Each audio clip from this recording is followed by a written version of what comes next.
धन्यवाद ऋषिजी।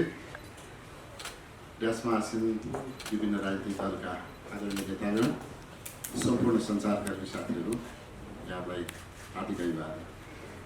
हामी चारजना एक ठाउँमा बसेपछि चार किसिमको विचार आउने हो, तर अहिले छर्लङ्ग हामीले दुई किसिमको विचार देखेका छौँ। सबैभन्दा पहिले मान्य लक्ष्मणलाल कर्ण, मान्य देवेन्द्र पौडेल र मान्य शेरबहादुर तामाङजीको कुरा यहाँले सुनिहाल्नुभयो। हामीले अदालतमा जस्तै जिकिर गरिराखेका छौँ।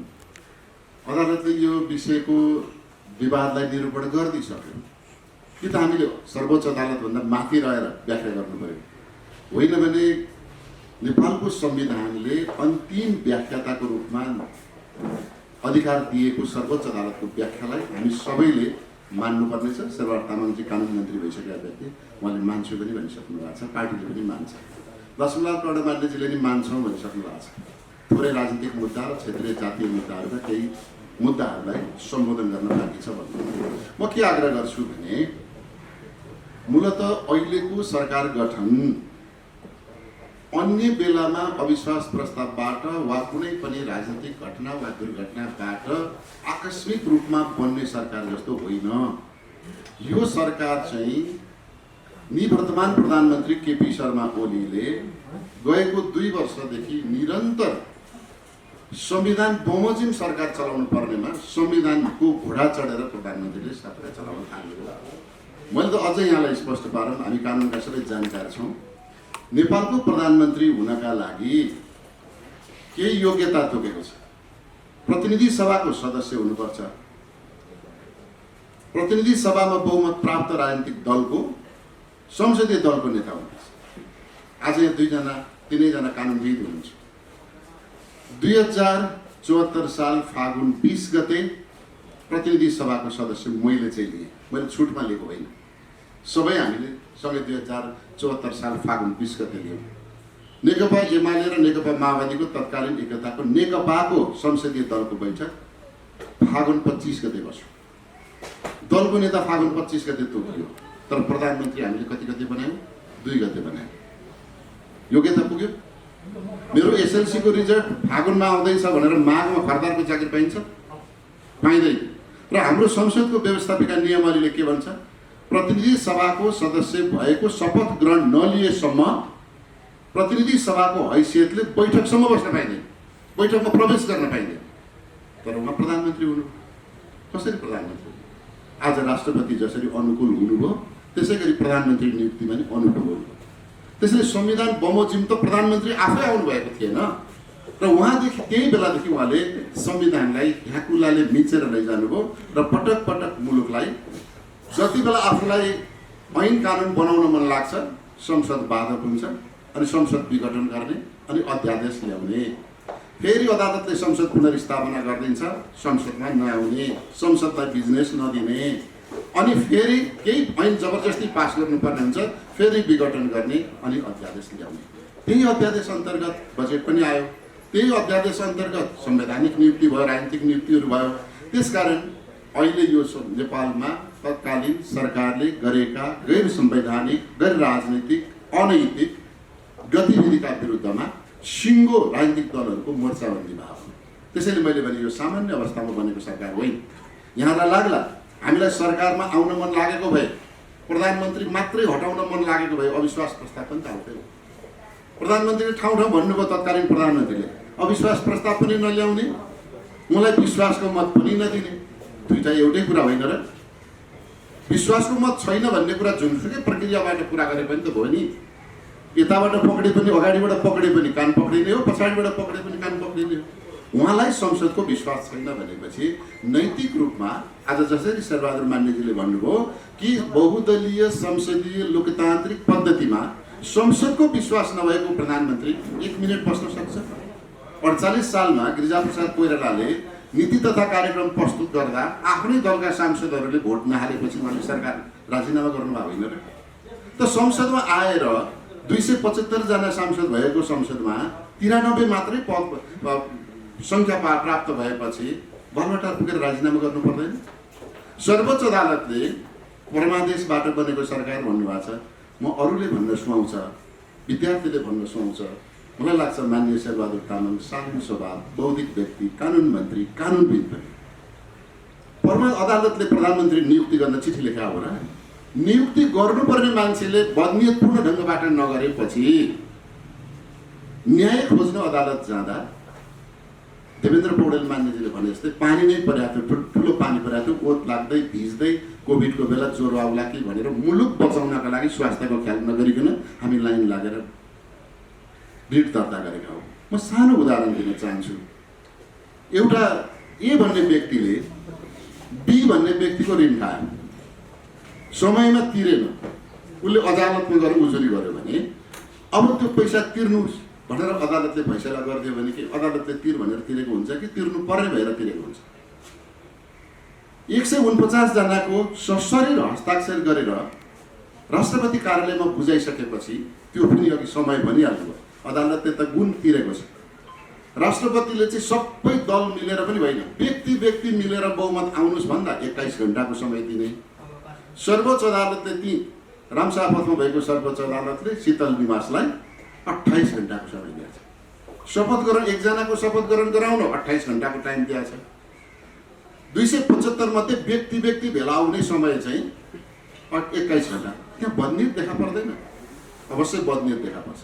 त्यो बदनियतपूर्ण ढङ्गबाट जालसाँची गरेर मुलुकलाई राजनैतिक अस्थिरतातर्फ, कानुनी जटिलतातर्फ, संविधानलाई दुर्घटनामा पार्ने र लामो सङ्घर्ष, आन्दोलन र क्रान्तिबाट प्राप्त जनताको उपलब्धिलाई दुर्घटनामा पार्ने, बर्बाद पार्ने षड्यन्त्र भएको बुझेपछि राजनीतिक दलका नेताहरूले बडा संयमतापूर्वक, म आज यो चाहिँ रिपोर्टर्स क्लबबाट ऋषि धमलाजीको यो कार्यक्रमबाट सबै नेताहरूप्रति हार्दिक आभार प्रकट गर्छु। मुलुकलाई राजनैतिक बर्बादीतर्फबाट, राजनैतिक दुर्घटनाबाट जोगाउनु भएको छ संयमतापूर्वक। होइन भने प्रचण्डजीलाई प्रधानमन्त्री बन्न लागेको भए, मन लागेको भए नेकपाको संसदीय दलमै दलको नेतालाई अविश्वास प्रस्ताव राख्नुहुन्थ्यो होला। शेरबहादुर देउवाजीलाई प्रधानमन्त्री बन्न मन लागेको भए नेकपा भित्रको अन्तर खटपटलाई नै फाइदाको रूपमा लिएर गएको अधिवेशनमै, गएको आर्थिक वर्षमै अविश्वास प्रस्ताव आउन सक्थ्यो होला। तर हामीले के भन्यो भने मुलुकमा प्रधानमन्त्री बदलिनु ठुलो कुरा होइन, प्रधानमन्त्री पदमा बसेका व्यक्तिको प्रवृत्ति बदलिनु आवश्यक छ। त्यसैले केपी शर्मा ओलीजीलाई प्रवृत्ति बदल्नका लागि हाम्रो पार्टीको नेताले थुप्रै सहकार्य गर्नुभयो।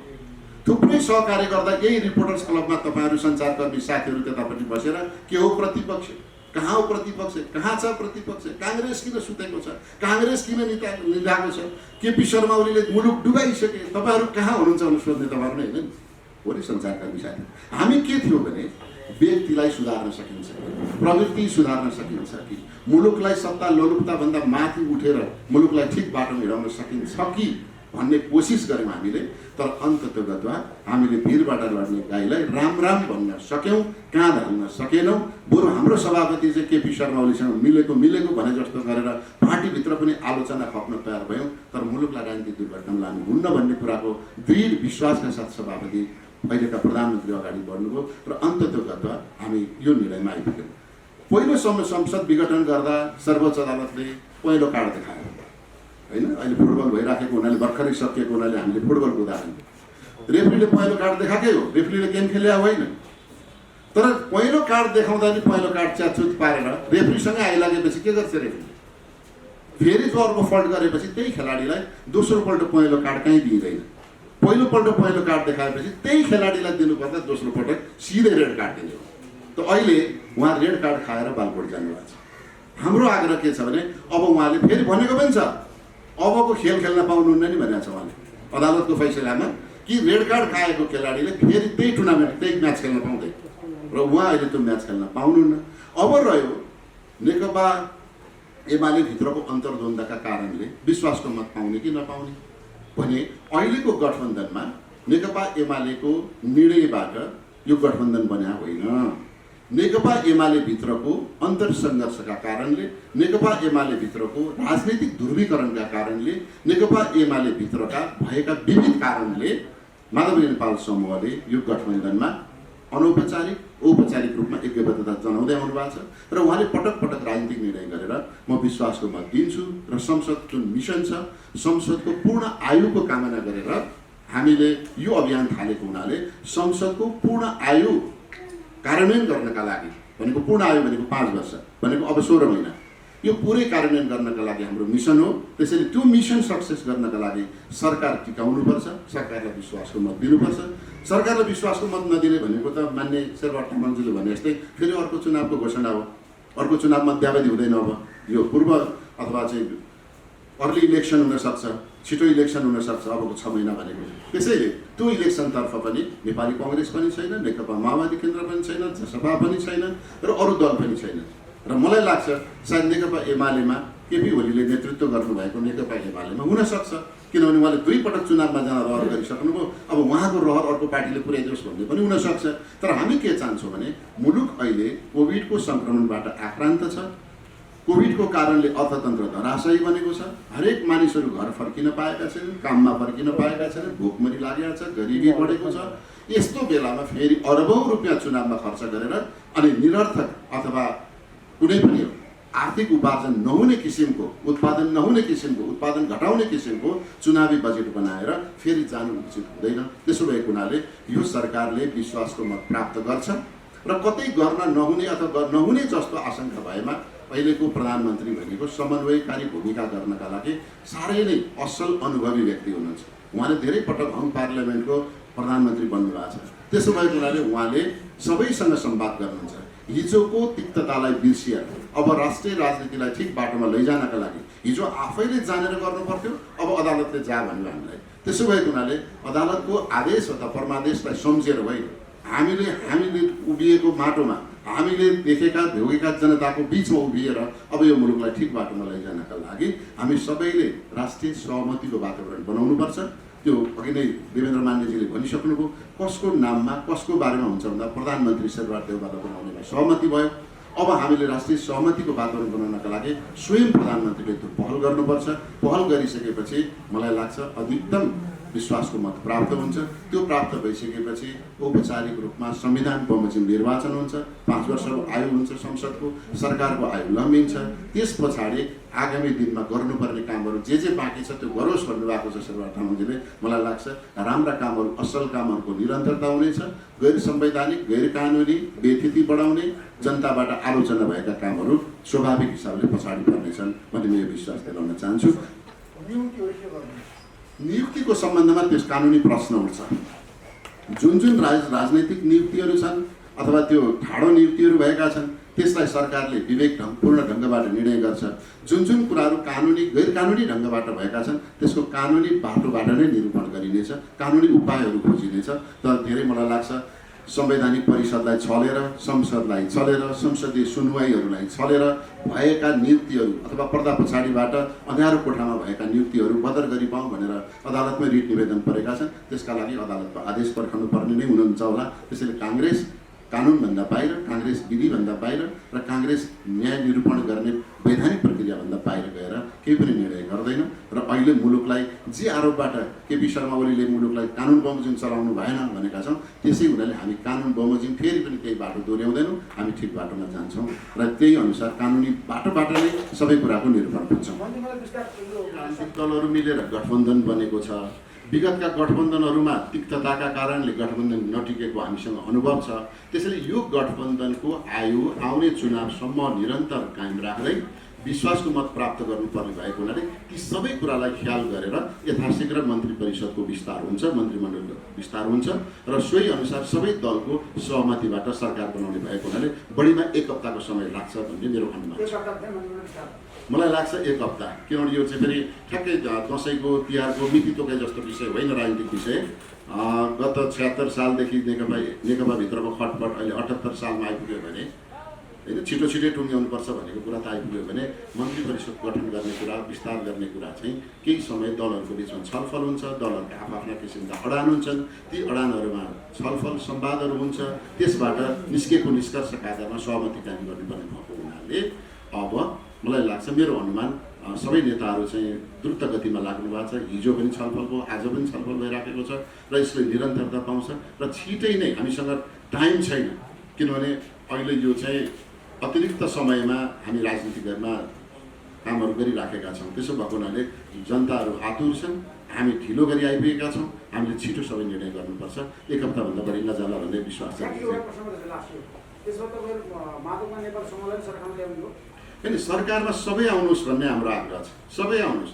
आखिर यो प्रत्यक्ष अप्रत्यक्ष चुनावी सरकार हो।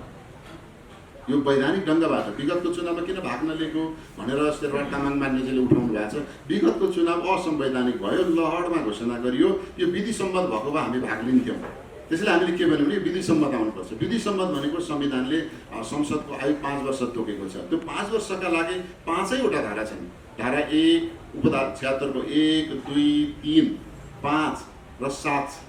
त्यो 7 सम्ममा जाँदाखेरि सरकार चाहिँ संसदको आयु समाप्त हुन्छ। त्यसले अहिले हामी 5 मा छौँ। यो 5 लाई टिकाएर हामी 6 र 7 को प्रयोग, 6 को प्रयोग हुन्छ, 7 को प्रयोग गर्नु नपरोस् भन्नेमा छौँ।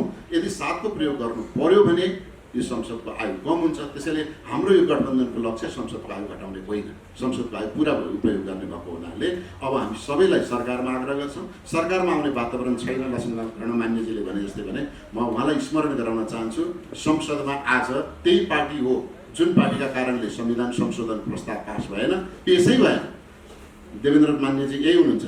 पुष्पकमल दाहाल प्रचण्ड र शेरबहादुर देउवा नेपाली कङ्ग्रेस र नेकपा माओवादीको गठबन्धनको सरकारले टेबलमा प्रस्तुत गर्दा वेल घेरेर शेरबहादुर तामाङ मान्यजीको पार्टीले वेल घेरेर प्रस्तावै पेश गर्न नदियो भने त संविधान संशोधन त्यही होइन र? कार्यव्यवस्था समितिको बैठकै बस्न नसकेका हो। त आज फेरि ठिक उल्टो भएको छ। उहाँहरू त्यसलाई ल्याउँछौँ भन्नुभएको छ, हामीले ल्याउँदैनौँ भनेकै छैन। हामी त ल्याउँछौँ। हामीले पेश गरेको प्रस्तावलाई हामी सहमतिमा ल्याउँछौँ। यसमा अविश्वास नगर्नका लागि लक्ष्मीनारायण कर्ण मान्यज्यूलाई पनि म अनुरोध गर्छु, मुद्दा जीवित राखेर सधैँभरि भाषण गरिरहने कुरा होइन। अब कसैको जाति, धर्म, वर्ण, लिङ्ग र समुदायका आधारमा मात्रै त्यसैको नारा बनाइरहनुपर्छ भन्ने होइन। यो मुलुक मधेस, पहाड, तराई, हिमाल र पूर्व पश्चिम सबै यो सिङ्गो नेपालको मुद्दा, नेपालका राष्ट्रिय राजनीतिक दलको मुद्दा हुनुपर्छ।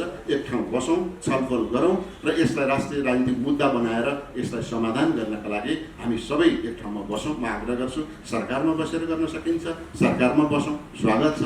सरकारमा बसेर गर्न सकिँदैन, राजनीतिक सहमतिका आधारमा अगाडि बढौँ। त्यस पछाडि मुलुकले ठिक बाटो पहिलाउँछ, ठिक विकास निस्कन्छ।